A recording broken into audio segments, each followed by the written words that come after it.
네, 오늘 8월 23일입니다. 화요일입니다. 새벽 예배 나오신 우리 성도님들을 환영합니다. 우리 말씀 나누기 전에 공동기도 제목으로 기도하는 시간 갖도록 하겠습니다. 기도하시겠습니다. 홍석화 집사의 암을 치료해 주십시오. 배옥준 집사의 뇌졸중을 치료해 주십시오. 언어가 회복되고 오른쪽 팔다리에 힘이 생겨나도록 해 주십시오. 과간나 집사를 치료해 주십시오. 권하자 집사가 다시 걷도록 해 주십시오. 이승학 성도의 뇌종양 치료가 잘 되게 해 주십시오. 권현민 형제를 치료해 주십시오. 김에브라임 형제가 신장 이식을 속히 받도록 해주십시오. 김시 집사의 뇌종양 치료가 잘 되게 해주십시오. 우한 폐렴으로부터 우리를 지켜주십시오. 예수님의 이름으로 기도합니다. 아멘. 아멘. 오늘 본문의 말씀은 창세기 12장 10절에서 20절까지 말씀입니다. 하나님의 말씀을 불순종하고 하나님의 말씀을 잊어버린 아브라함이 당했던 그 고난, 하나님 말씀에 순종하지 않아서 당하는 그 고난에 대한 말씀이 오늘 본문 가운데 기록되어져 있습니다. 어제 말씀해 보시면 하나님께서 아브라함을 찾아오시죠. 그리고 말씀하십니다. 내가 너에게 지시할 땅으로 가라. 그러면 내가 너의 이름을 창대하게 해주겠고 너가 복을 받게 해주겠다. 약속해 주셨습니다. 그래서 아브라함이 가나안에 들어갔을 때 하나님께서 찾아오셔서 내가 이 땅을 너의 자손에게 주겠다고 약속해 주셨습니다.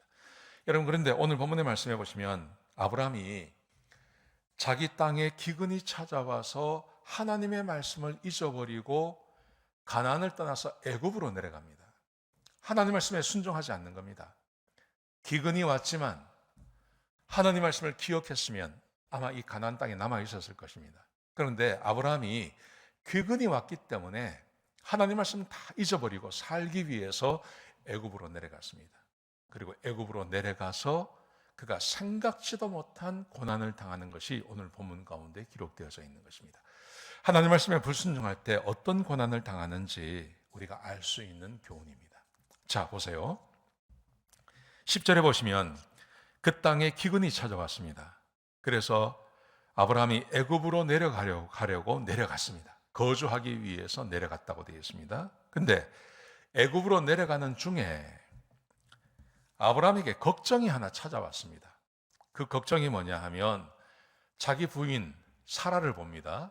그 사라가 그때가 최소한 65세가 넘었습니다.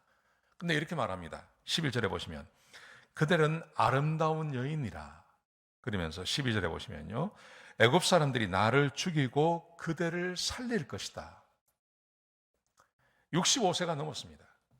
아브라함하고 사레는요 10살 차이가 났는데 하란을 떠날 때가 75세였습니다. 그러니 지금 이것은 이제 가나안에 도착해서 몇 년이 지났을 거 아닙니까? 그러니까 최소한 65세가 넘은 노인입니다. 근데 뭐가 아름답겠습니까?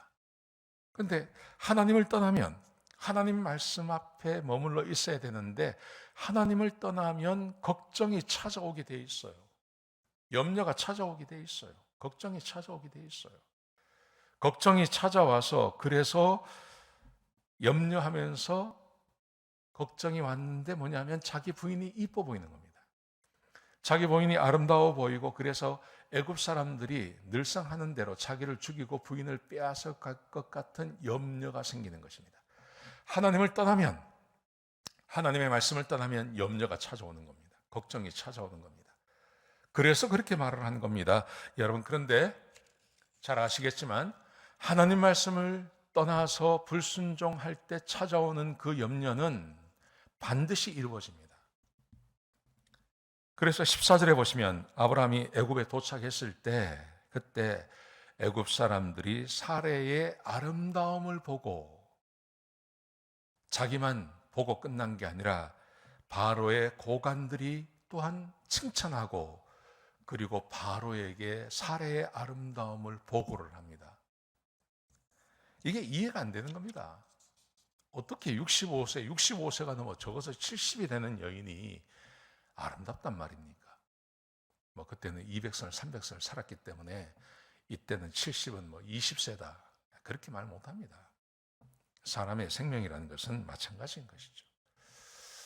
자, 그래서 16절에 보시면 바로가 아브라함에게 사라를 빼앗고 그리고 그 대가로 보시면 양과 소와 노비와 그리고 암나기와 낙타들을 그들에게 주었습니다. 여러분, 이게 무슨 기쁨이 있겠습니까? 자기의 부인이 빼앗겼습니다. 염려하던 대로 빼앗겼습니다. 그래서 많은 재산이 생겼죠. 그래서 마음이 기쁠까요? 아닙니다.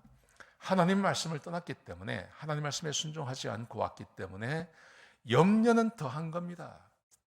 부인이 빼앗겼습니다. 기쁨이 없어질 것입니다. 그리고 재산을 줬습니다. 그 재산은 언제 뺏길지 알 게 뭡니까? 아마 더 불안했을 것입니다. 하나님의 말씀을 떠나면 불안하고, 하나님 말씀을 떠나면 염려가 찾아오기 마련입니다. 사랑하는 성도 여러분, 우리의 삶에 왜 불안이 있을까요? 왜 염려가 있을까요? 어떤 사건이 벌어졌기 때문에, 어떤 벌어질 사건 때문에 염려한 거 아닙니다. 하나님의 말씀을 떠나 있으면 어떤 사람도 평안을 얻을 수 없습니다. 어떤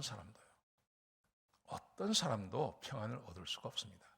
하나님의 말씀을 떠나면 모든 사람은 다 염려와 걱정 가운데 살아갈 수밖에 없습니다. 성 어거스틴이 그런 말을 했습니다.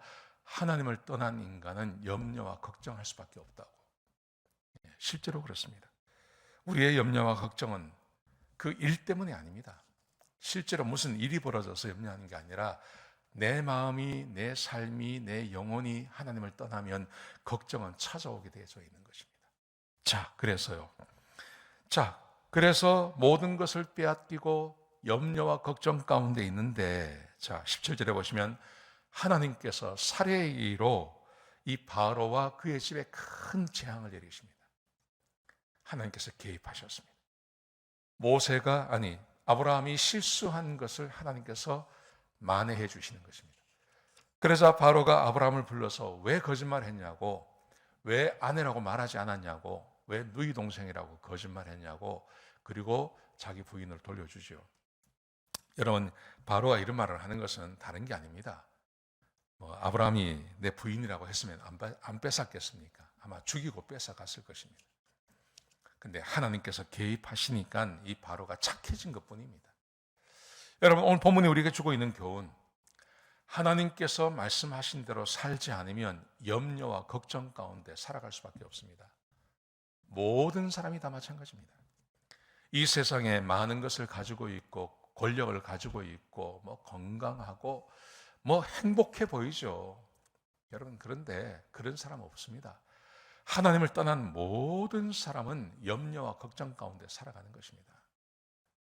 여러분, 그래서 우리가 살고 있는 미국 땅 얼마나 풍요로운 나라입니까? 근데 정신병이 얼마나 많습니까? 불안증에 잠 못 자는 사람이 얼마나 많고 공황장애에 시달리는 사람이 얼마나 많습니까? 우리의 두고온 조국을 생각해 보십시오. 옛날에 공황장애가 어디 있었습니까? 그런 거 없었습니다. 그런데 살만해지니까요. 나라가 살만해지고 경제적으로 부유해지니까 이상하게 더 많아지는 게 불안증 환자들입니다. 공황장애입니다. 잠 못 자는 사람이 그렇게 많습니다. 왜 그렇습니까? 하나님을 떠나고 세월이 발전하면 발전할수록 더 인간들은 하나님께 범죄하고 죄를 짓기 때문에 그렇습니다. 우리의 삶에 실제로 불안이 찾아오고 염려가 찾아올 때는 어떤 사건 때문에 그런 게 아니라 내 영혼이 하나님을 떠나 있음을 기억하셔야 됩니다. 그래서 다시 하나님께로 돌아가야 됩니다. 다시 성경을 들어야 되고, 다시 기도해야 되고, 다시 하나님께 예배드려야 되고, 하나님 앞에 엎드려 기도해야 됩니다. 그래야 염려와 걱정이 사라지게 되는 것입니다. 이 말씀 꼭 기억하셨으면 좋겠습니다. 오늘 말씀 생각하시면서 혹시 염려하고 걱정하시면 하나님께로 돌아가시는 우리 성도님들 되시기를 주의 이름으로 축복합니다. 기도하시겠습니다. 아버지 하나님, 귀한 말씀 주셔서 감사합니다. 아버지 하나님, 우리가 하나님을 떠나 있지 않게 하시고 하나님의 말씀에 순종함으로 염려하고 걱정하지 않게 해주시옵소서.